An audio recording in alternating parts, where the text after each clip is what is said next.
Magazine pluriel. Théophile Dandakou.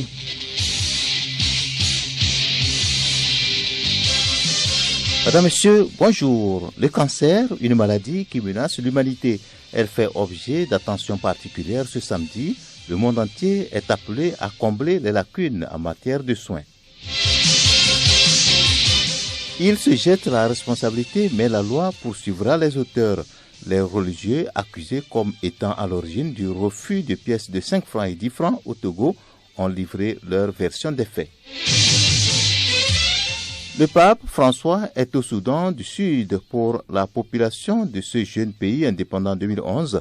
C'est une visite papale bienvenue après des années de guerre. Les sports, Kakadl AS Bina, c'est l'une des affiches de la 17e journée du championnat national D1. Cet après-midi, à Kara, les deux seront face à face. Un match avancé qui cédera place demain aux autres. D'autres rubriques comme les échos du palais et la revue de presse complètent cette édition. C'était les titres.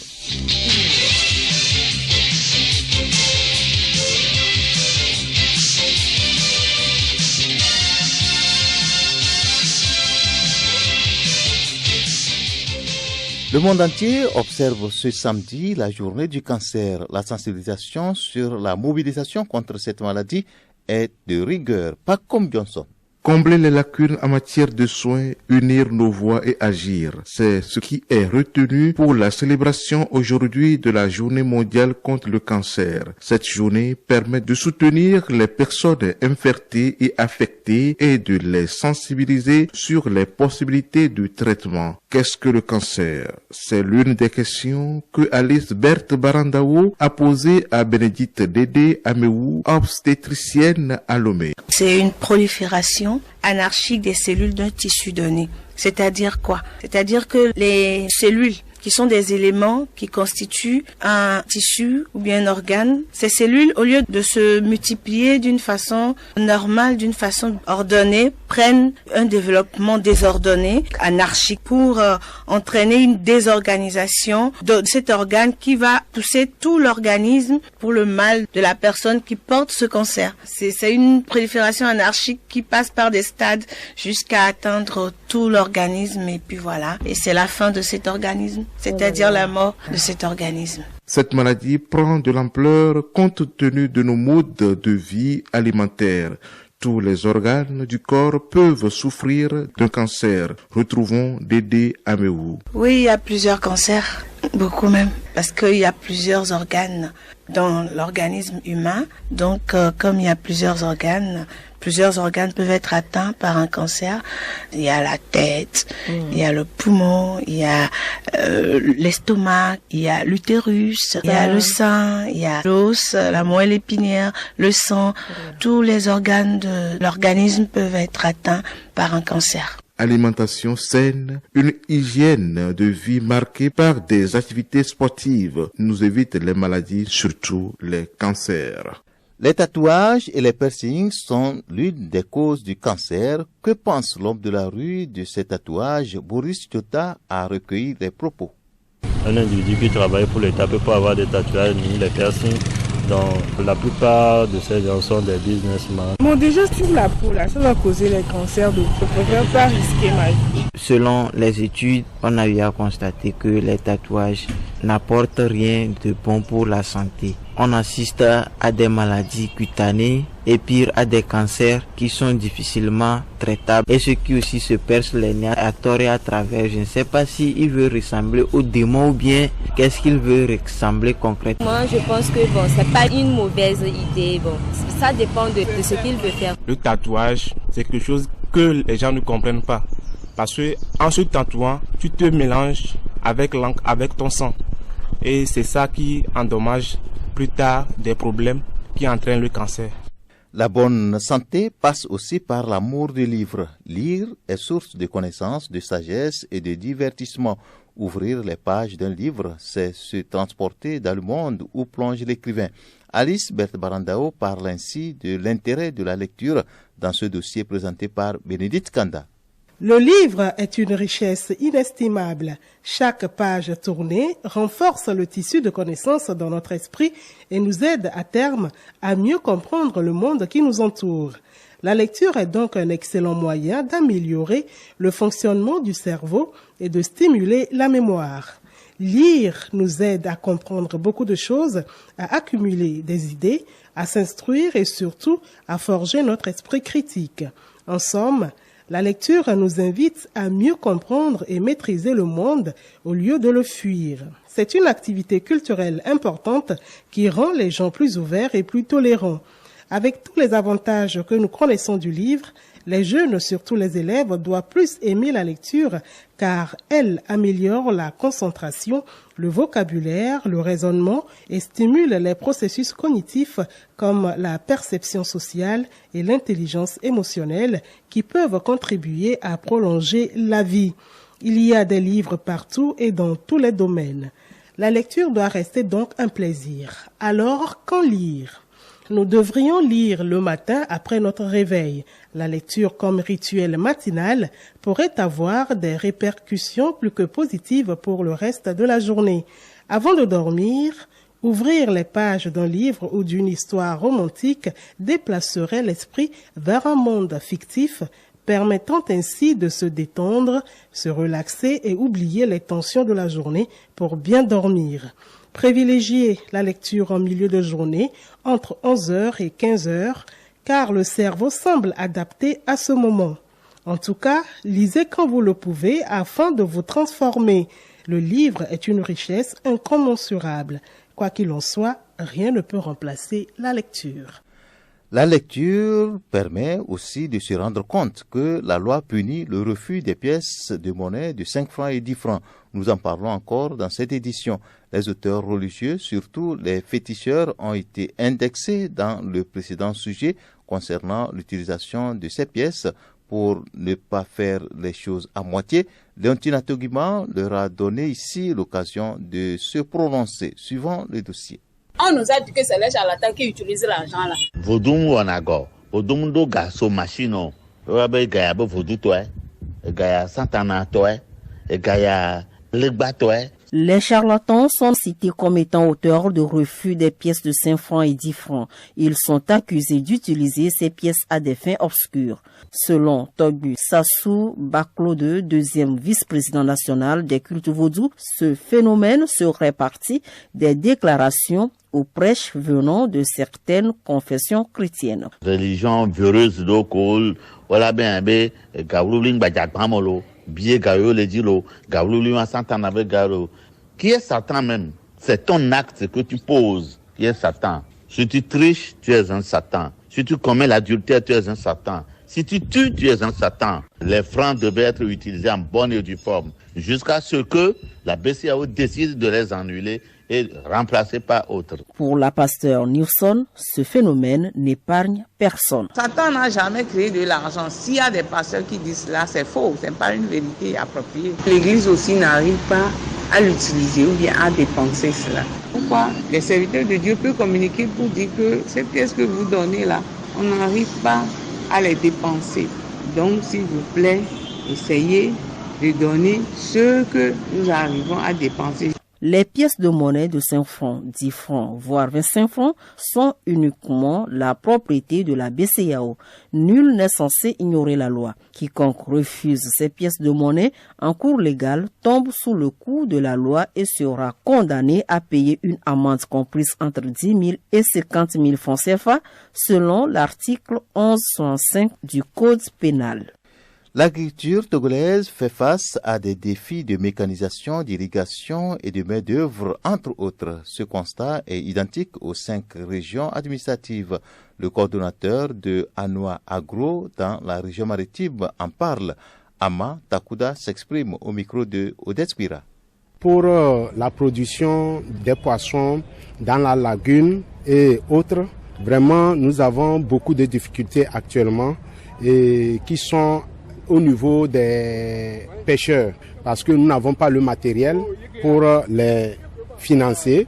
Donc nous souhaiterions également à ce que le chef de l'État ou le gouvernement vienne à notre aide pour que nous puissions assister nos pêcheurs dans les lagunes et dans les zones de production des poissons. Restons toujours avec Ama Takuda pour d'autres défis dans cette région maritime. Les jeunes veulent vraiment cultiver, mais cette culture dans nos zones ne sont pas tellement propices parce que c'est avec les roues et autres. Donc si nous avons actuellement les machines, les tracteurs, ça peut nous arranger. Actuellement, l'agriculture est rudimentaire. Nous voulons vraiment à ce que l'aide vienne à notre niveau pour que cette agriculture puisse être mécanisée. Pour la main-d'œuvre, actuellement, vraiment, c'est un souci. Qu'en est-il des besoins en matière de consommation? Ama apporte des précisions. Aujourd'hui, nous avons besoin vraiment des magasins. Quand on cultive pour conserver les céréales, c'est vraiment difficile pour nous de pouvoir conserver ces céréales. Et nous avons besoin des magasins, des chambres froides pour pouvoir laisser à un degré donné les légumes pour qu'on puisse les consommer après. Le 18e anniversaire du décès du président Gnassingbé Yadima sera commémoré demain dimanche 5 février. Le programme de cette célébration avec Geneviève Bognon. Dans la préfecture de la Kosa, à Pia, samedi 4 février 2023, 19h, veillée de prière au domicile du Père de la Nation, mise en place terminée à 18h30. À Kara, au Palais des Congrès, dimanche 5 février 2023, 10 heures, prière écuménique pour le repos de l'âme du Père de la Nation en présence de son Excellence M. Faure Gnassingbé, président de la République. Sont invités les personnes suivantes.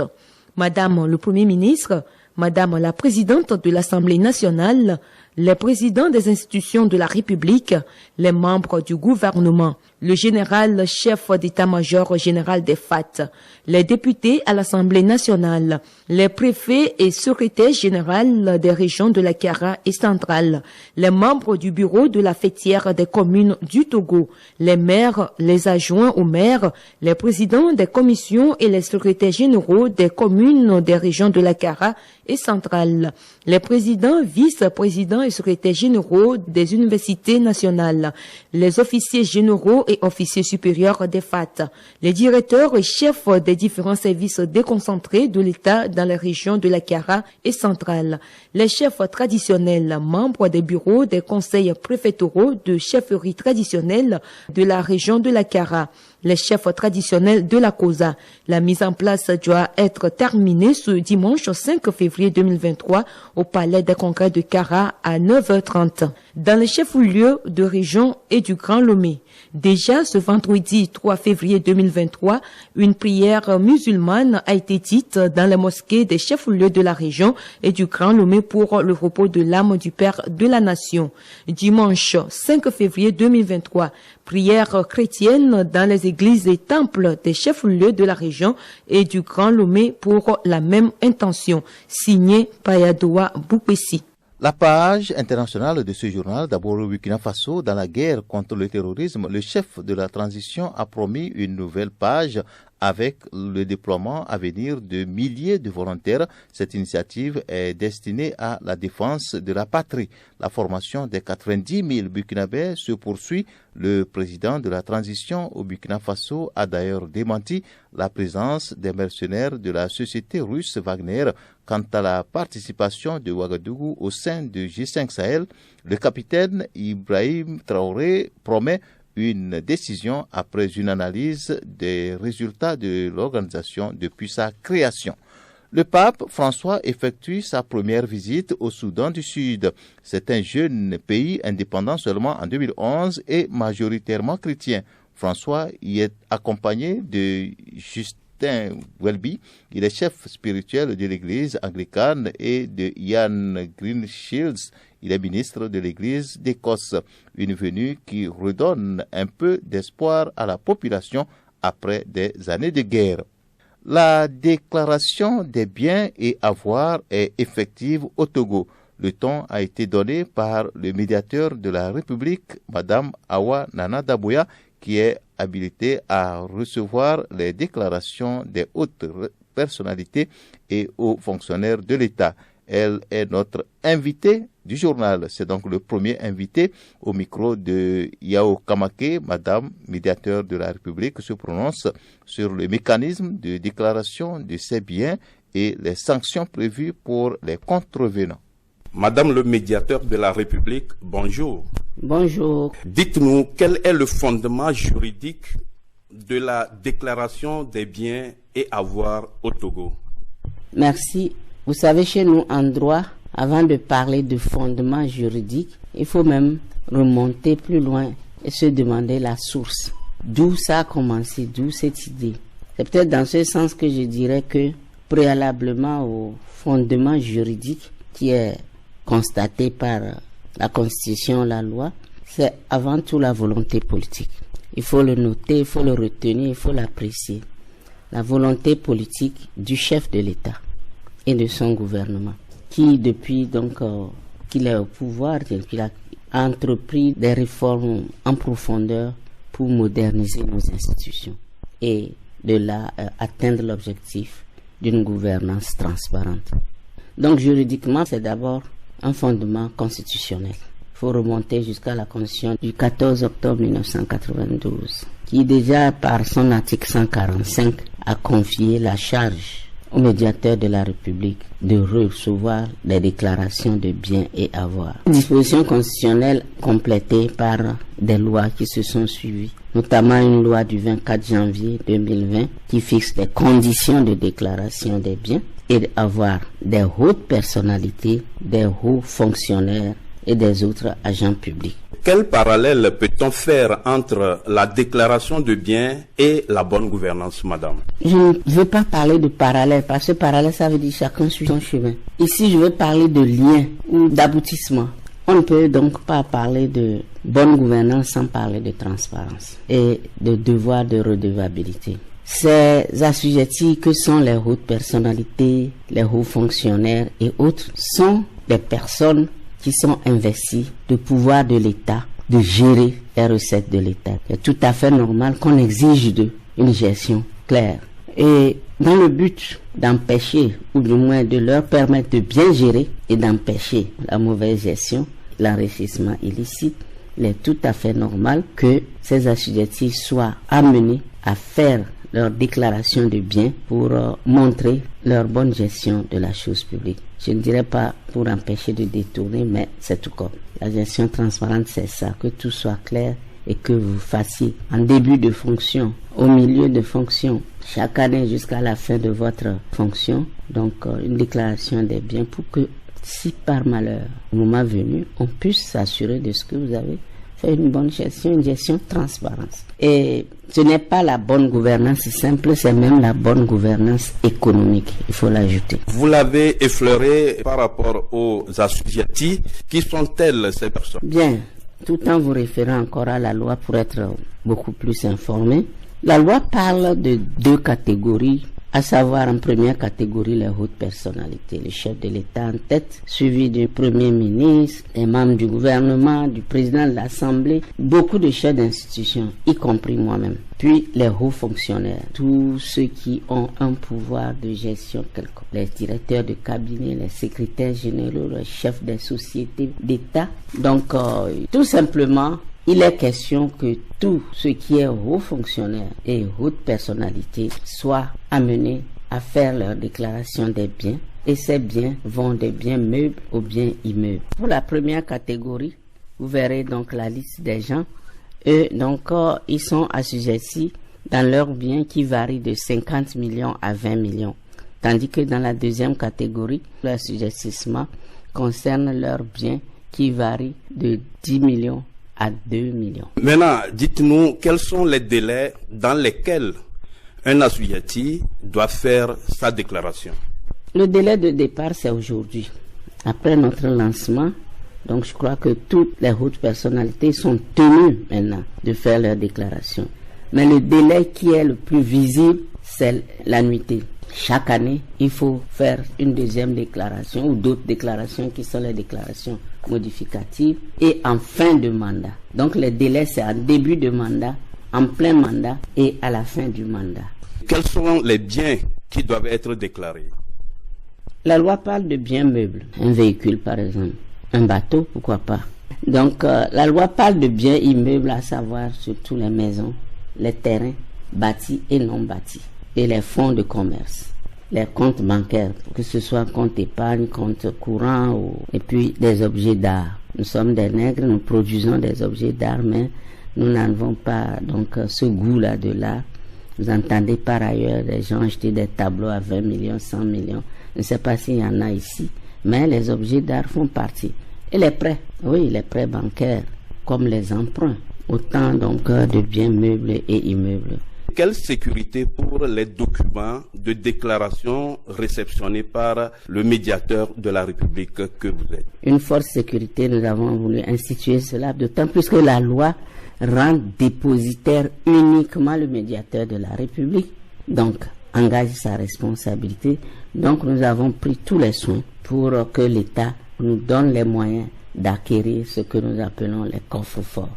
Mais avant d'arriver au coffre-fort, lorsque le déclarant apporte sa déclaration, nous le mettons sous enveloppe, scellé devant nous et rangé au coffre-fort. Ces coffres sont déjà disponibles et ils n'attendent que les déclarations.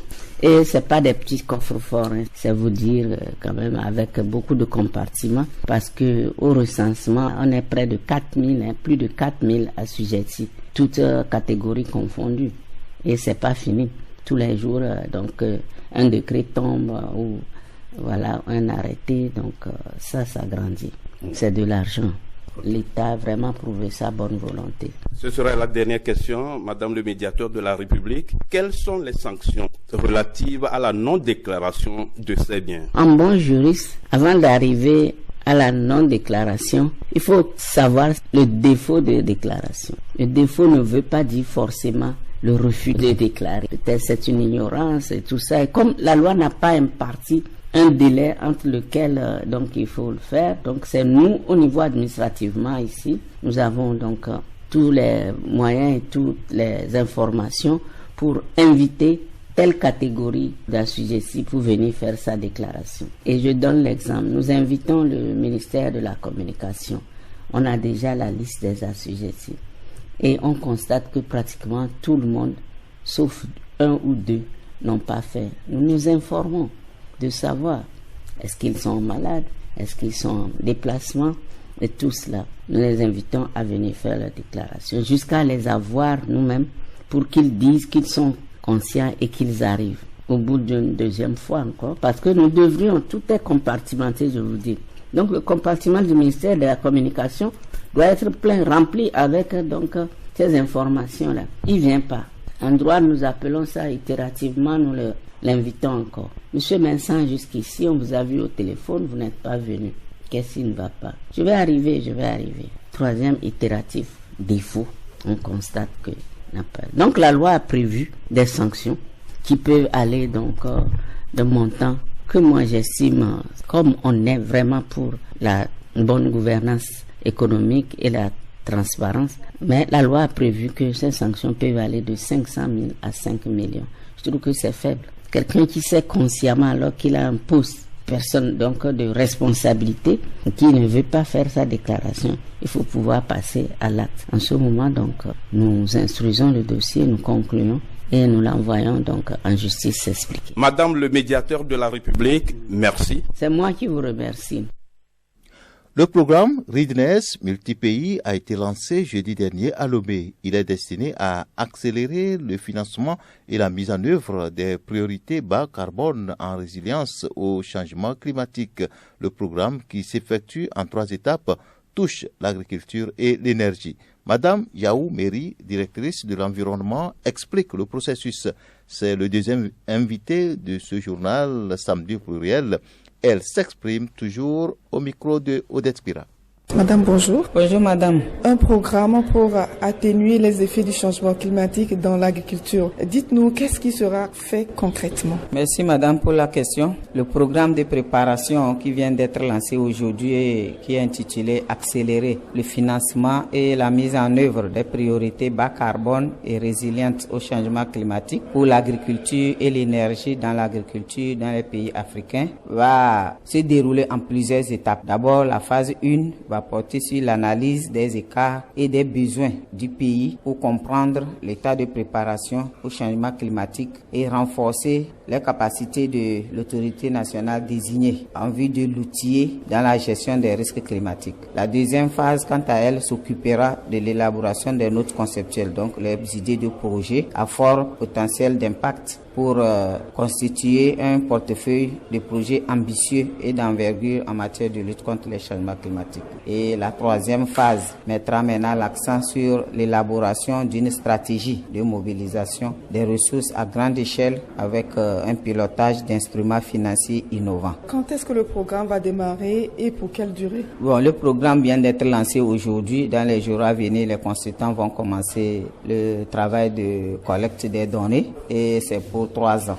Et il concerne les activités, comme on l'a dit, dans l'énergie, l'utilisation de l'énergie dans le secteur de l'agriculture. Donc ça sous-entend que des propositions seront faites sur comment utiliser l'énergie pour booster un peu l'industrialisation ou la transformation des produits agricoles. Madame, dites-nous, quels sont les secteurs et les régions qui vont bénéficier du programme? C'est sur toute l'étendue du territoire. Il n'y a pas une région ciblée, donc c'est sur toute l'étendue. On verra selon les zones de production et les types de production, quelle unité de transformation il faut installer pour transformer quel produit. Le programme touche aussi les énergies. Expliquez-nous comment l'énergie sera utilisée dans l'agriculture et va impacter également les producteurs. Oui, merci beaucoup. Je pense que l'énergie, comme on l'a dit, est le moteur du développement. Il faudra mettre à disposition de l'énergie électrique pour aider les producteurs parce que dans toutes nos régions, les produits sont disponibles, mais comment les transformer? Vous savez qu'on les exporte bruts et maintenant pour apporter une valeur ajoutée et renforcer ou accroître les revenus des producteurs, il est nécessaire de procéder ne serait-ce qu'à une transformation primaire et c'est dans ce sens que l'énergie sera utilisée. Maintenant, les études de faisabilité nous démontreront est-ce que ça serait les énergies renouvelables, est-ce que c'est l'énergie traditionnelle, conventionnelle qui sera utilisée et de quelle manière ça sera utilisé. Mais l'objectif à terme, c'est de pouvoir booster ou initier la transformation à la base des produits agricoles avant leur exportation. Merci madame. C'est moi qui vous remercie pour l'opportunité que vous nous donnez de partager l'information. Écho du Palais à présent, accusé de viol sur mineur, le nommé Seydou est condamné à 10 ans de réclusion criminelle. Le récit des faits avec Hélène Assabi.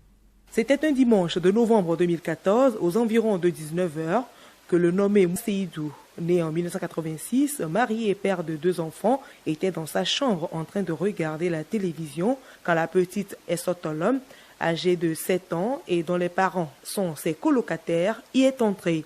Il a commencé à s'amuser avec elle lorsqu'à un moment donné, son pénis s'est mis en érection. Il s'est alors couché et a fait coucher celle-ci sur lui en prenant soin de la déshabiller et d'enfoncer son sexe dans son appareil génital. Ce n'est que lorsque la petite Essotolom a été conduite à l'hôpital pour cause de maladie que les infirmiers ont décelé qu'elle avait été victime d'une agression sexuelle. Interrogée, la fillette a dénoncé le nommé Seydou comme étant l'auteur des faits. Sur plainte des parents de la victime, ce dernier fut immédiatement interpellé pour viol sur mineur et déféré au parquet du tribunal de première instance de Lomé. Interrogé tant en enquête préliminaire que devant le magistrat instructeur, l'inculpé a reconnu les faits qui lui sont reprochés.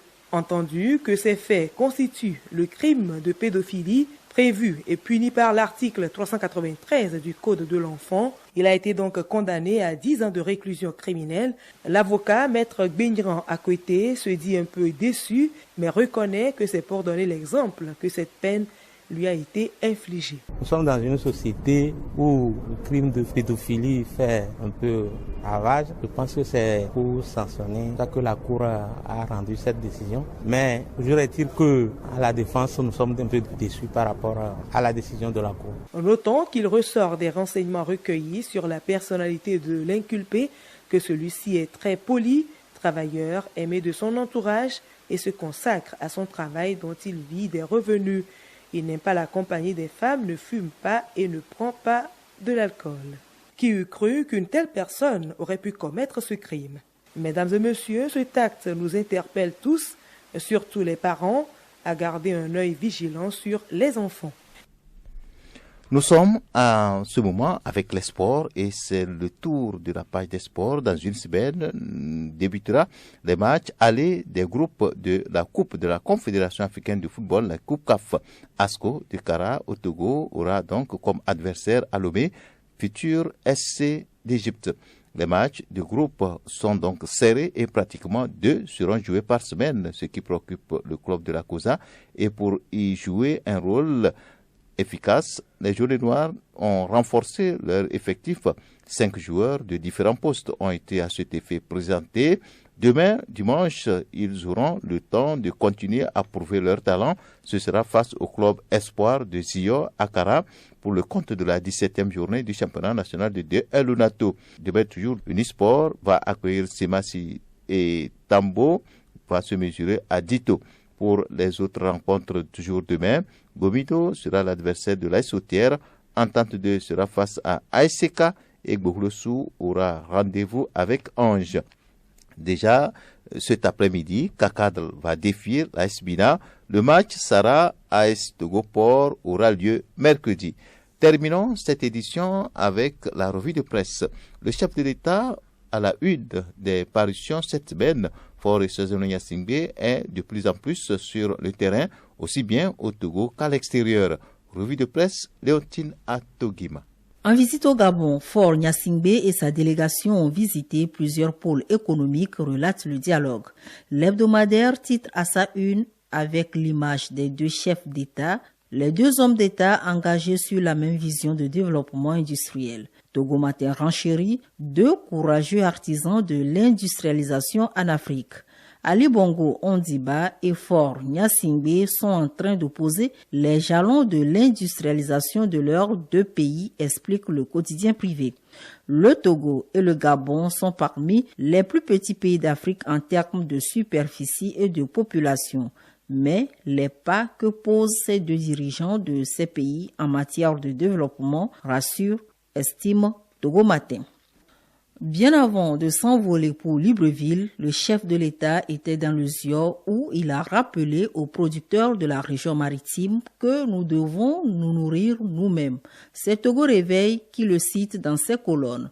3 heures de dialogue sans langue de bois de fort avec les producteurs agricoles révèlent le chronomètre de l'Union pour la patrie. Sale quart d'heure pour certains ministres, directeurs généraux ou encore coordonnateurs de projets face aux interrogations du chef de l'État, note le bi-hebdomadaire. Renforcer la dynamique d'action et d'intervention de l'ensemble des acteurs de la transformation structurelle du secteur agricole pour l'atteinte des objectifs de la feuille de route gouvernementale 2025, c'est ce que vise l'organisation du Forum des producteurs agricoles du Togo, FOPAT, rapporte le Messager.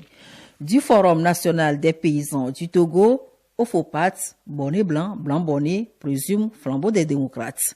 Selon le journal, le programme du FOPAT serait pareil à celui du FNPT qui, de 2008 à 2020, a cumulé 12 éditions sans de résultats probants. Qu'est-ce qui a véritablement changé? C'est la question que se pose la parution qui trouve qu'au Togo, les initiatives s'enchaînent et se ressemblent visiblement.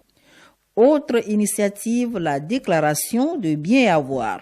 Une campagne de sensibilisation lancée révèle la lanterne. Comment et pourquoi déclarer ses biens et avoirs? La réponse sera donnée au cours de ces séances de sensibilisation, relate Chronique de la semaine.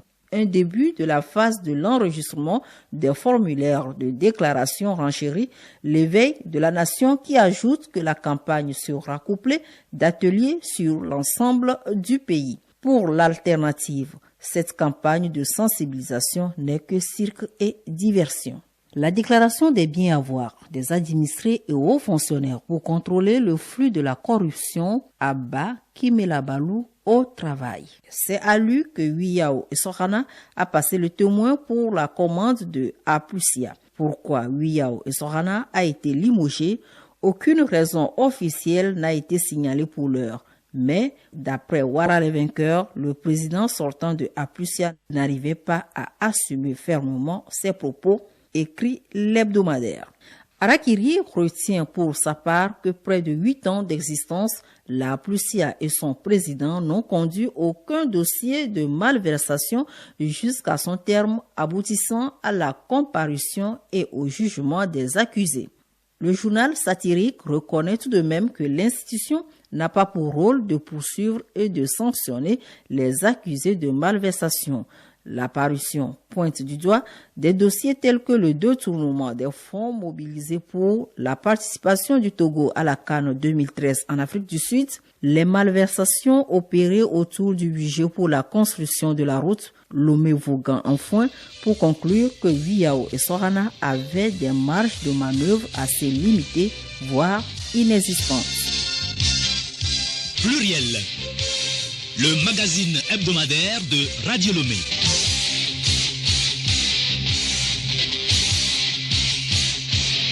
Rappelons que le cancer, une maladie qui menace l'humanité, fait objet d'attention particulière ce samedi. Le monde entier est appelé à combler les lacunes en matière de soins. Rappelons également que les responsabilités sont partagées, les religieux accusés comme étant à l'origine du refus des pièces de 5 francs et 10 francs au Togo ont livré leur version des faits. Vous les avez écoutés. Le pape François est au Soudan du Sud pour la population de ce jeune pays indépendant en 2011 seulement. C'est une visite papale bienvenue après des années de guerre. Et puis sport, vous avez suivi le face-à-face Kaka de l'AS Bina dans quelques minutes seulement cet après-midi au stade de Kara. Et donc, c'est une affiche de la 17e journée du championnat de 1 Lonato. D'autres rubriques comme les échos du palais et la revue de presse vous ont été proposées.